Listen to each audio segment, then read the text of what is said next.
Um, yeah, we are talking about a film that we both watched. I watched it today. Diego watched it yesterday. Wait, how did you see it? How was your screening, by the way?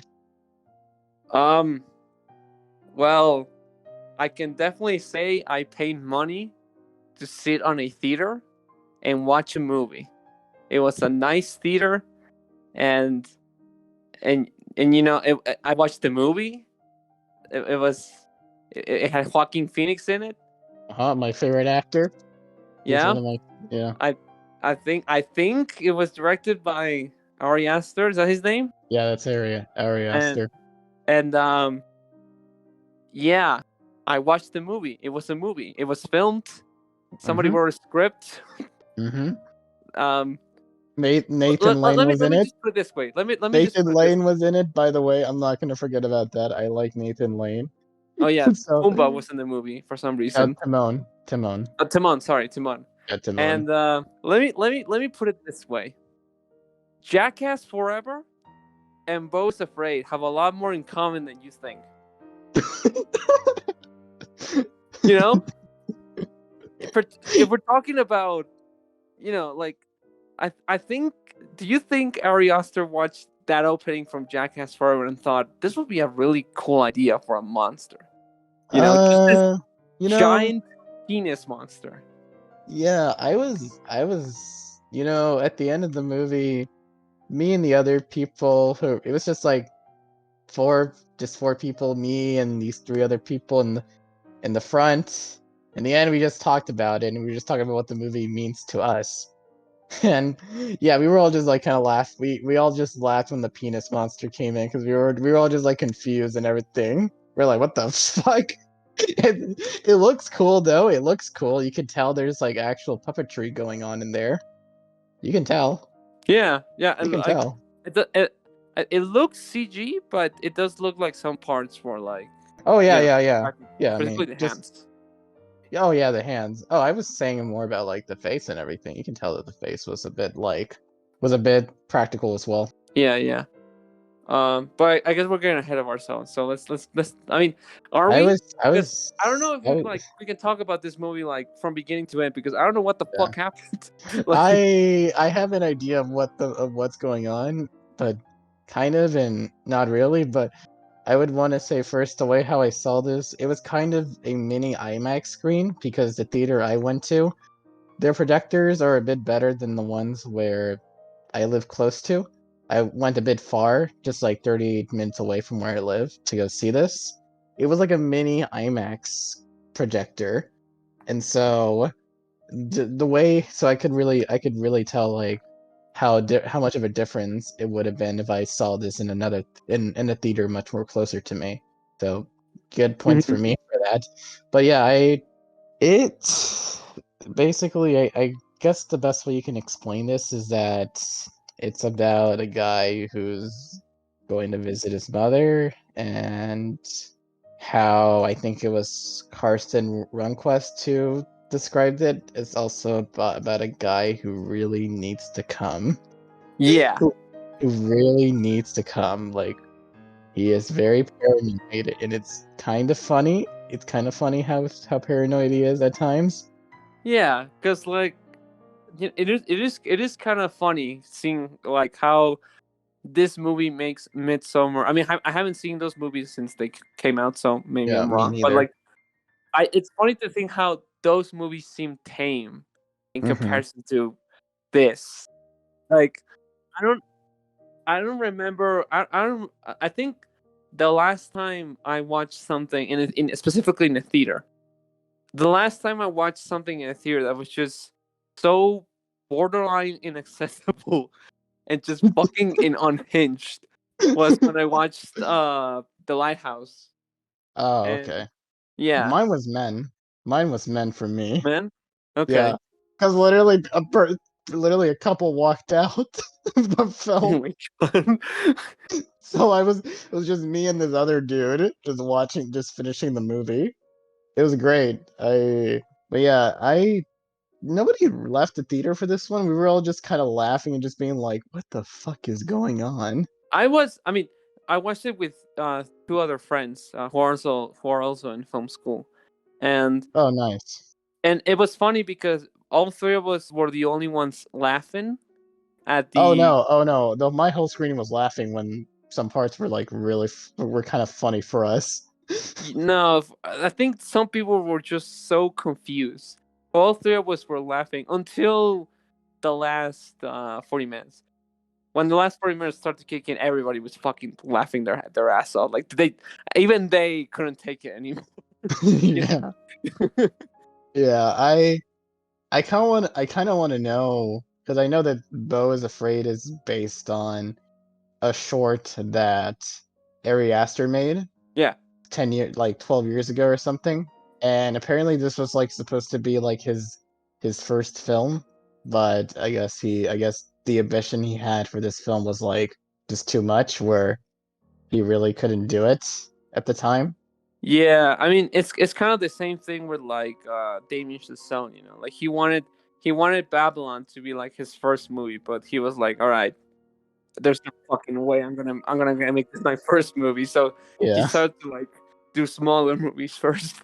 It's funny how like most films, not all of them, like when you have something like big and striving to go for, they kind of go kind of bad. Not all the Hmm. time. Not to say Babylon's a bad movie, but oh man, I Yeah, don't man I feel very mixed with Beau Afraid. I don't know if you've seen my score for it right now. I mean it's the same score I gave it. So Yeah, but I feel kind of I don't know. I've been in my head saying like, do I actually think it's a 7 or do I think it's more closer to a 6? Because I just been like kind of like just telling myself, what am I doing? What am I doing? yeah, because like I said, like it's really rare, especially because I really love like surrealist, balls to the wall films. So so I'm not really, and not to sound like a fucking upstone ass snob, but it's really not that. It's not very hard for me. It's very hard for me to like even be faced by anything anymore. But like this movie, it was such a ride, like to the point where like when the credits start rolling, because if you see the movie, you know that the final thing happens, and then the credits just roll. We were fucking convinced Yeah, that something was gonna I happen. stayed in the Like credits as well. I didn't I believe it. did not Nothing would trust this happen. bullshit. Like Yeah, I I knew. didn't believe I didn't believe nothing would happen. I was just like staying there talking with people, but talking with those guys like, "Hey, yeah, what do we think would happen in this movie?" Like, I even said like, what does the dick monster supposed to represent?" And I just said like, "Is the dick monster supposed to represent like his dad being a dick or something?" That's what Is I that said. is he just a huge dick? Like Yeah, that's what literally? I said. Apparently, no. Apparently, someone said like and this is like kind of like what I was going with the movie is like because I did see like how in the beginning of the movie the guy was like taking a bunch of pills and everything, and even when we read the part where he was at the being nursed and everything, they you could tell like how a lot of times like they would use pills or at times needle for the big man for the big for that insane man. And Yeah, it's just the like, the okay, army yeah. dead. Yeah, and you kind of find out like later like how the therapist is connected with his mother, and you kind of realize like how the pills are sort of like from the company, and Hmm. so and so you kind of realize like, oh, his mom is kind of still controlling him in some way, even if it's not directly. Like even the even in the apartment he lives in, that's like owned by his mom's company. This is the thing for me with this movie. It's like this is the one that I've given the rating for, but that it's one that I can like easily relate to in some ways, Hmm. especially sort of the being kind of dependent and everything, even though when you don't realize it. I feel like I can sort of relate to that, but it doesn't make me feel like I can relate to Bo so much. I can relate to him in some ways. in some ways, like especially like you kind of don't realize it, but you kind of do. That you're kind of dependent on your parents. And Hmm. yeah, that's what I kind of do like about the film is like I do like what it's trying to say about that and how like you kind of do kind of guilt yourself over all that shit. It is a movie that like obviously, you know what the movie like. This is something that like I think most people won't get out. It's just the fact that like it definitely tries to put you in this sense of constant paranoia, anxiety, just being so scared of everything in the world. And like you think that you literally think that everything is trying to get you. Because like Bo, like I it is I do agree with you that like Bo is a character that like you can relate to, you can understand what he's going through, but Hmm. not really because you know it's too insane, too goofy to be real. But there is something that you can understand about his character. Like there is like you can like that even if like that sense of paranoia is something so ridiculous that it will never happen, but that feeling is real, like that's probably what I got out of it after watching it, is that okay, this is probably not actually happening. This is probably just what's going on in his mind. And that child, that teenage girl, she Yeah. probably wasn't she probably was just any other douchey teenage girl, you know but like in his mind she's literally a sociopath because Yeah. I guess because that's how a lot of people perceive teenagers. Like Yeah. they're so divorced from how young people are compared to how they were, that Yeah. they literally think like they're insane or something. When in reality they're just being dumb fucking teenagers. But they're so foreign to you that, or in this case they're so foreign to Bo, that she literally like it's probably that like let's look at it in a reality filter. When the daughter tells him to smoke weed, what probably happened is just that the girl told him to smoke weed, he said no, and the girl called him a pussy. That's it. But in his mind, she will literally kill him unless he smokes weed. You Yeah. know, like his paranoia is so overbearing that he Hmm. cannot grasp at reality. Or like, He really just can't like tell himself like the truth and everything, and mhm, I feel like that really goes through at the end when the mom is like, "Do you want to know the truth?" And he's like, "Yes." And basically, the truth is what his father is, maybe in his mind, which is just a big ass dick monster.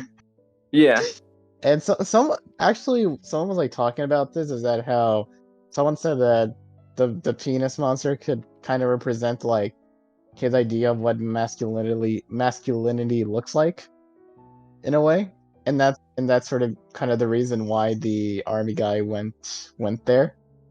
mhm, Someone was like explaining that to me, and it's just like, okay, yeah, that could be a good idea because Bo does have like this kind of weird idea of like what masculinity is throughout the film. You kind of do see it in some scenes with how like he sees other people, and especially like it was like in the beginning of the scene with how like he just tries to run away from everything, and especially how he can't take I guess how he can't take men that are a bit more that talk a bit more force or something, but he can take a character like Nathan Lane's character because Nathan Lane's character is much more calmer. I don't know if you noticed that. yeah. Like Nathan Lane's character, like there's obviously like something kind of sinister going on with his character that like unfortunately it doesn't really go into what's really going Yeah. on with him. Which wait, I Yeah. thought I I thought they felt might have done that, but there's definitely yeah. something there. Like he's way too friendly with him, Yeah. especially how his wife reacts. You know. Yeah. I was very confused at the end, like what happened to late Nathan Lynn's character. That was like, did she kill him or something? Did she kill him or that was going on my mind. I was like, did you kill him or something? He had like scissors, those scissors things you cut for plants. So I guess Mm-hmm. did you kill him with that? I don't know, probably not. You know, now that you mentioned that whole masculinity thing, I think it is true how, because Bo, like, he definitely feels a lot more comfortable with like female figures, Hmm. you know, because he understands that like he's not the typical masculine, you know, stereotype, you know, especially in that whole dream sequence, which was fucking amazing. That whole dream sequence, uh, Oh, where you know that he was a does great part. he does I love the the green screen. thing. Yeah, it was incredible how Yeah, they the did green it with like. they yeah, I love how they use that specifically for green screen because it's like it works it makes perfect sense. You're basically just telling a story. You're telling a story, not in this sort of like CG kind of way. I don't know how to explain it. You're using CG, but at the same time, you're It's like making it's it like look kind of handmade imperfect. almost. Yeah, you're kind of making it look kind of like imperfect. So I do like that kind of thing. I kind of like how that was done with this movie.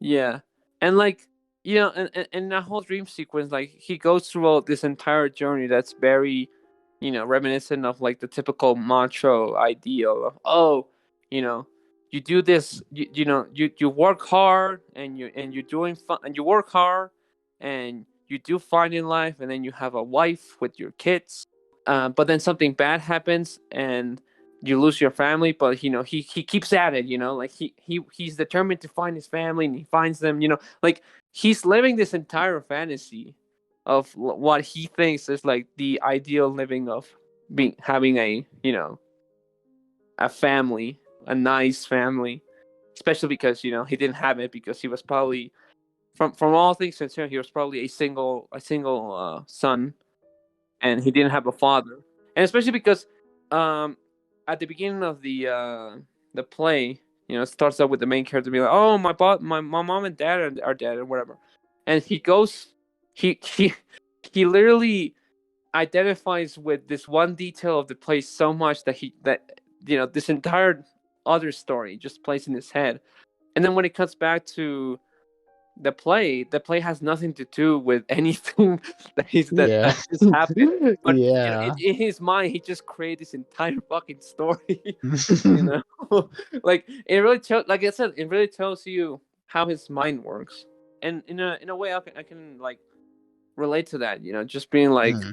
oh, you get so lost in your thoughts, and then you come back to reality, and you realize, oh, this is literally not real. Like, what the hell am I even thinking right now? You know, Yeah. despite how like just unhinged this whole movie is, it does. I think it does touch on things that I think most people, like, even if you're not a person that has like serious mommy issues, or maybe Yeah. like, you know, troubles with socializing, I think most people can understand, you know, those feelings of like, you know, regrets, you know, that whole thing with that one girl. Oh, Elaine, yeah. I found it really really fun. Okay, it's like I was just telling myself, okay, is there gonna be a weird sex scene like in like in Midsommar or something? And yeah, it was kind of it was weird, but at the same time not that weird as It was really Midsommar's. funny. It was really, yeah, it was much more funnier. Like how it was first like, oh, you come at me and now I'm gonna come, and it's just like at the end she fucking freezes and her body is just like still put there in the Yeah, ground, that's still the same position. that was the part where like everybody in the theater started laughing. Where like they pick up her body and she's literally stiff. You know, Yeah. like they just like it's like they're picking up like a fucking sculpture. Like she's so stiff and Hmm. frozen and tight. You know, and yeah, like that whole thing of like, you know, maybe in his childhood he had this crush, and you know, who knows, maybe that girl actually liked him back, but you know, there's this idea in how his mind works for like, oh, especially because how his mom I think parents can sometimes push this idea into their children a bit way too hard. Picking the right person, and Yeah. falling, getting a partner and starting a family. Uh-huh. So this idea was pushed so far by her mom that when this one girl, she didn't see her anymore because it was in a cruise. He felt so guilty that he literally in his mind was like, I am not going to lose my virginity until I see this girl again. You know, because Yeah. because I am loyal. You know. Oh my god. Yeah, and that's the thing, cause like even when like he actually like Bo and this girl fuck, like he acts like a child. He acts like a little kid. like Yeah. even in a very obviously in a very on purpose, because like he just he just like stares at her, in her lingerie, and she's like, wait, why didn't you just like get off your clothes or whatever? And he just goes back to the bathroom like, oh, I'm sorry. like, like he's just a big kid. Yeah. What was like his mom even says like, yeah, you're still a little boy. Still a little boy.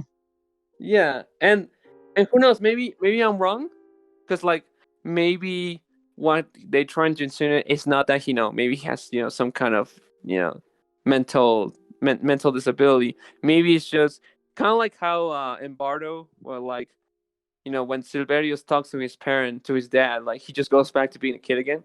That's how he feels. Like he feels This like he's movie this was big reminding me a helpless lot of child. this movie was reminding me a lot of Bardo, but except that when everything starts making sense at the end, I was just more confused at the end. You think it starts to make sense, but then it just throws you off completely. Yeah. Yeah, that's what I was getting out of this movie. It's just like this is just Bardo, but okay, the thing that I have like a huge problem with this is that like, and this is like something that I've seen problems with like how people talk about Bardo. It's just like, okay, I get that, yeah, some of the criticisms of like it being self-indulgent can be a problem, but I think it works for Bardo. It's because it would Iñárritu is already like shown himself with like, I don't know, 8 or 7 movies. So yeah, he's like a very competent director.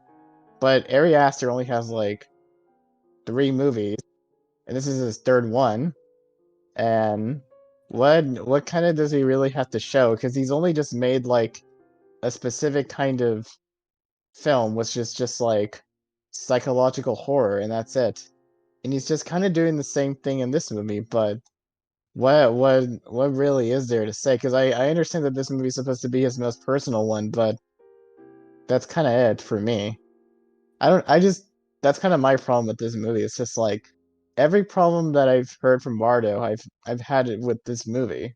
I can definitely see that. For me, like, um, I don't think I haven't seen Midsommar and Hereditary in a while, so maybe who knows. But I do feel this movie is just at the very least just slightly different, because like it's definitely like Hereditary and Midsommar like keep that horror vibe all the fucking time, but this movie is just like all over. Like it turns into a comedy, then it's like horror, then it's like a fantasy tale. Like it like at one point it feels like a fucking romantic comedy. Yeah. It goes so far, and it's obviously way more ambitious than Hmm. Hereditary, as bad shit as that movie is, it's still grounded in, oh, it's a family grieving, and like Satan just takes over, or Midsummer, oh, it's like a crazy cult. This movie is just on another fucking level. Like this movie, you can barely understand what's going on, Yeah. and like I said, maybe I'm not being as critical just because I was so just completely thrown off by everything Hmm. that was going on, that I don't even know if like the 3 hour runtime is warranted, because I felt that it should have just been 2 hours, to be honest. I feel like you could still do everything in 2 hours. maybe if I watch it again, I would feel the 3 hours. Like this first time I watched it, I was so immersed in whatever the hell I was. I didn't even feel it. But maybe in the second watch, I can definitely see Yeah, a that's how lot. I'm gonna feel as well. I was feeling more of the length at the end of the movie when we got into the house and everything. That's when I felt it more. The big surprise was the dick, and I'm just like, yeah, I mean, it is a surprise. Is it a good one? I kind of knew by some people telling me that because I got a bit spoiled by the dick monster, but I was just like, how the fuck is that? And I was like, how the fuck is it gonna look like? And then I was just kind of surprised how it looked like. I'm just like, oh. I mean, to be fair, if somebody tells you you're gonna see a giant penis monster, what the fuck are you supposed to visualize there? like, what even is that?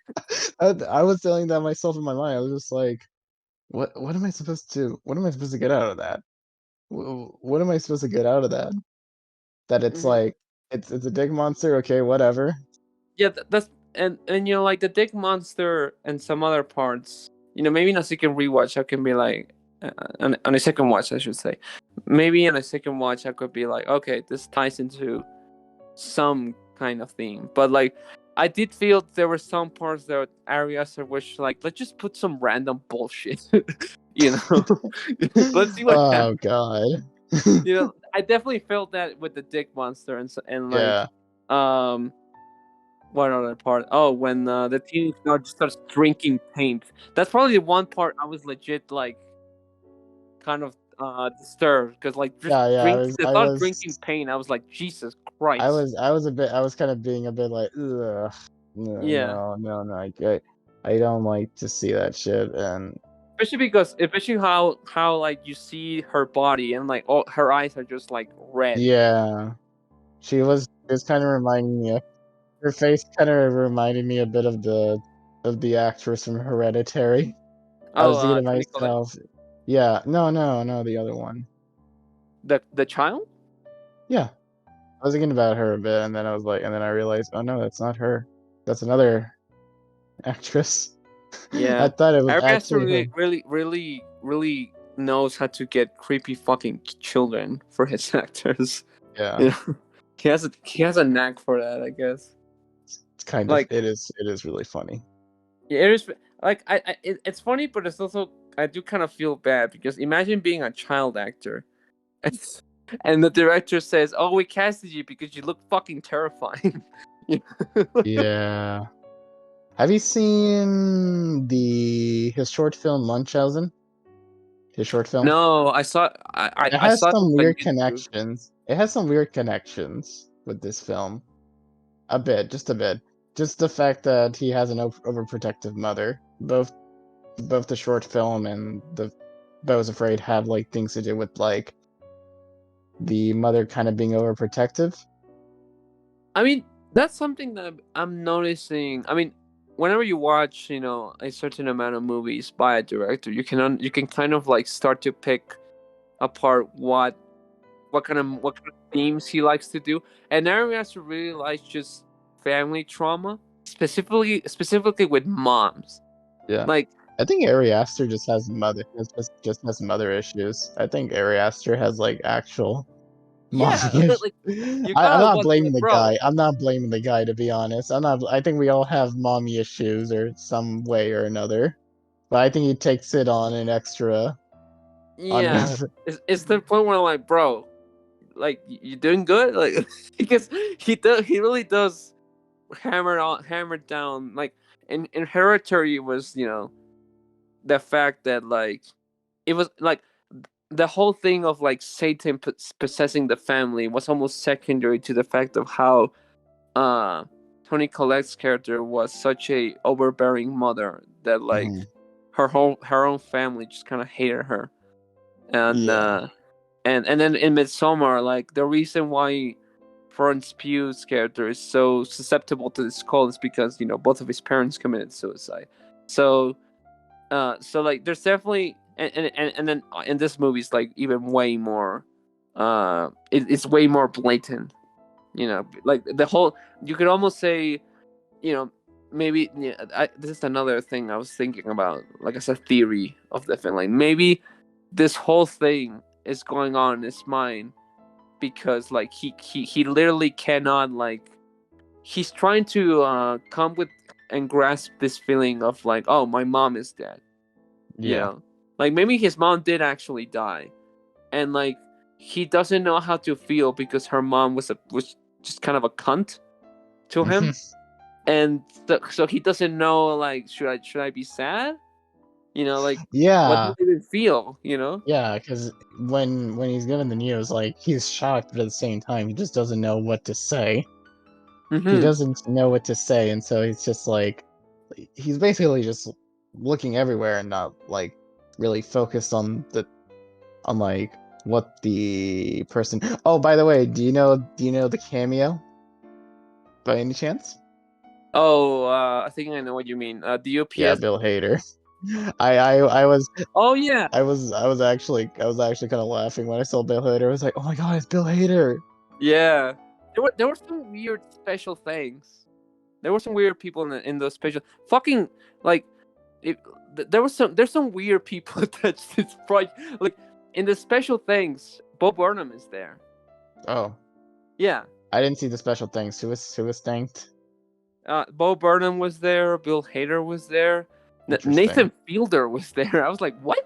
You know what? I'm not even surprised. I'm I not mean, even surprised. No, wait. Like I saw 2 Q&As for this movie I only saw like screenings. a bit of it. I saw Martin Scorsese Yeah, being like, yeah. But I saw with Martin Scorsese, and then I saw another one with Nathan Fielder. I was like, what the fuck is going on? What is this movie? yeah. What I've like, what I've like got into a bit more in depth with is like sort of like because he's talked about Hanako a few times, and Yeah. I can't see. And what I find funny is that he apparently said he saw the piano teacher at 14 in a movie theater with his mom. Just like, okay, Um. that's interesting. And so when I was watching this movie, I was just like, okay, his mom has this overbearing protectiveness over him, and more in the fact that she's she's just like she's mad at the fact he had sex in the in the bed, but like in a way that's just that I feel like not an actual parent would react to, I guess. I don't Hmm. know. I don't know how to really explain it. Yeah, because like in the piano teacher, we talked about this during the Tar discussion, but like, despite how just kind of a sick fuck the character in piano teacher acts, she's also Hmm. just kind of like a little child. Yeah, the same way how Bo is. The same, yeah, but I think Bo is a lot more innocent just because of how passive and not intimidated he is. The character in the piano teacher, like I know what scene you're talking about. It's when like she loops around the house with this guy, and Hmm. he like locks the door, and then like the mom is like banging on the door, like you listen to me, you open the door and get this guy out of here. I'm like, and like this woman is like in her 30s. Like, why are you like, why is the situation happening like as if like she was like 15? And yeah, like I can definitely see that with like With Bo. Bo's Yeah, freight. like Like, I mean, his mom still has control over him, even if it's not directly like yeah, his food, like what he eats as well is like provided by his mom. It's the company. yeah. Oh no, that's actually something I did notice that actually like completely blew my fucking mind. It's the fact that when you see the Even the house. movie, even Yeah, the movie even the is movie has it. the logo with her mom. It's Even the movie is is fuck Yeah, is like right after is the A24 logo, it's the logo of the mom's company. is dependent with the mom. So so Yeah, that was actually something I was like, oh, because like I did notice that logo at the beginning. I was like, huh, I don't know what that logo is. Like I actually don't recognize it. But then I saw it in the movie. It's like, oh my fucking god, like I get it now. And yeah, like there's definitely. I mean, I guess with the whole ending. Like I think there's a lot of things we haven't talked about, but it's just this movie's just a fucking lot. I'm sorry. Like this Yeah. has been more of a ramble than anything. Probably we probably need to talk with this with Osvaldo when he gets to Yeah. watch this. Yeah, this movie did bring an impression on me. I was still confused at the end. Because I will say that, yeah, I do appreciate the ambition of this film, but at the same time, it kind of stops going at places. Do you know what I'm talking about? Where like you think like after a while it doesn't know how to end or where it goes. Yeah, it really doesn't know where to end. It does not know where to end because I was like imagining where it will end. I guess this is for me is like some people kind of spoiled it for me because I just knew there was going to be the final scene was a court scene and there was the penis monster and that was it. So I was just kind of like, oh, okay. Is this movie that just that long to get into the court scene? I guess it is. I mean, I guess say that it makes the movie unpredictable. I mean, Yeah. I definitely did not know where this fucking thing was going. I mean, I didn't know everything else. I just knew about the main thing, which was everyone was talking about the dick monster and the court scene, and that was it. I didn't know about anything else after that. That was the Mm-hmm. only two things I knew, and yeah, this oh, I was like, I was making kind of making a joke for myself, like, because he lives in the city and just how people act and everything. I was just saying, this is Atlanta in a nutshell. Atlanta in a nutshell for me. Yeah. The times I've been to Atlanta, yeah, this is how it feels like. This is how it feels like. Yeah, I mean that whole street, because I do appreciate how Bo's paranoia does start in little ways. You Yeah, know, like the first time you see the whole street, and maybe he does live in a dangerous city, but it's nowhere near as like just horrible as he makes it out to be. Like there is probably crime going around, but like the city's like the most deranged shit ever. it's how people look at Latino America. But they think Yeah, everywhere is crime. exactly. It That's does feel like how somebody who doesn't live in those cities would think those exactly like it's like some white American thinks how immigrants live like yeah, my girlfriend was talking to me about that a lot with Brazil and how like Brazil is seen in the news as like this very unsafe country, when in reality it's like it's just another country. You just have to be careful. You just got to be yeah careful where what you do and everything, especially cities. It's like you can still be safe. Just be careful what you do and be in places where you know that you're gonna be okay, like in Mexico. Yeah, exactly. I think that is one thing, one small but like very unfortunate side effect from movies like City of God or like Amores Perros is that when foreigners watch it, they're like, "Oh shit, I don't want to fucking go to Brazil I mean, or Mexico," you know? I haven't been to Mexico City, but yeah, I mean, I've been to the streets in Panama City by myself, just little Hmm. places, and I've been fine. I've been fine and everything, but it's like, and I was at night, which is a bit more dangerous than going daytime. And that's just the thing. It's just like you just have to be careful where you are. Yeah, there's even if like it's not as bad as it some people make out to be. There's always like dangerous places and like Yeah. scenes and stuff. But anyway, we're getting really sidetracked. What I'm trying to say is that yeah, like in his like he probably does live like in like a very shitty, dangerous city, but like in his paranoid mind, he thinks like the most fucked up, like Gotham City levels of like crime going on there. And then The answer. I knew he was gonna die, but I didn't expect the naked man, the naked stabby man, to fucking. yeah, yeah, I was like, oh, he's gonna get killed, and then he did. It was just like, oh yeah, that's just kind of funny to me. and then like the what is it? Because the first paranoia thing that happens is when he starts to get noise complaints, even though he's not making any noise.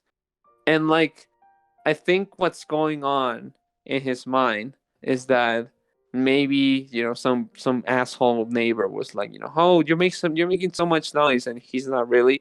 We all went to that situation where like a neighbor's being an asshole because or doing something that annoys him, even though it's not a big deal.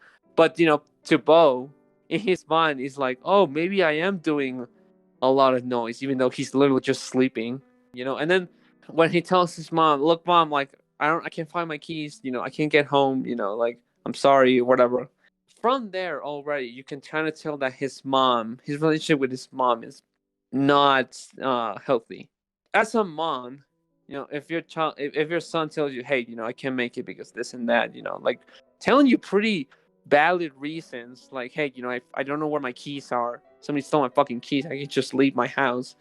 You don't just chastise him or emotionally manipulate him, with this like vague answers. I think that's also something that kind of gets the ball rolling.